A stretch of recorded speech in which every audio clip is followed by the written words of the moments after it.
സ്വർഗം ഉണ്ടോ നരകം ഉണ്ടോ എന്നുള്ളതൊന്നും എനിക്കറിയുന്ന കാര്യമല്ല. അത് അറിയുന്നവരാവും അതിന് ഉത്തരം പറയാൻ നല്ലത്. എന്നുവെച്ചാൽ സ്വർഗത്തിനും നരകത്തിനും വിശ്വസിക്കുന്ന മനുഷ്യർക്ക് അതിന് ഉത്തരം പറയാൻ എളുപ്പമായിരിക്കും. ഞാനത് രണ്ടും വിശ്വസിക്കുന്ന ആളല്ല.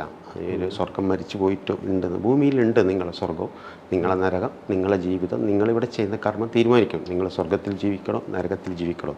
അതവർ കുറച്ചങ്ങോട്ട് മാറ്റി പിടിച്ചു. ഇവിടെയല്ല മേളിലാണെന്ന്. മേളിലാണെന്നും പറയാം, എവിടെയാണെന്ന് കൃത്യമായിട്ട് പറയാറില്ല. നരകവും ഭൂമി തന്നെയാണെന്നാണ് എന്നാണ് എൻ്റെ കാഴ്ചപ്പാട്.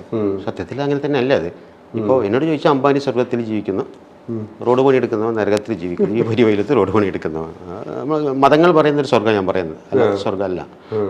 മാനസികമായിട്ട് കിട്ടുന്നൊരു സ്വർഗ്ഗമുണ്ട്, സംതൃപ്തി, ആനന്ദമൊക്കെ. അതല്ല മതങ്ങൾ എപ്പോഴും നിങ്ങളോട് എന്താ പറയുക, ഇവിടെ ഭൂമിയിൽ കിട്ടുന്ന സാധനങ്ങളെ പറയാറുള്ളൂ. അത് സമ്പന്നർക്ക് കിട്ടുന്ന സാധനങ്ങൾ മാത്രം.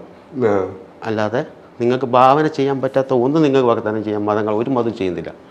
തേനൊഴുകുന്ന അരുവി, പാലൊഴുകുന്ന അരുവി, ഇതൊക്കെ നിങ്ങൾക്ക് കാശുണ്ട് ഇവിടെ ഉണ്ടാക്കാം, പറ്റില്ലേ? അത്രയ്ക്ക് വാഗ്ദാനം ചെയ്യാറുള്ളൂ.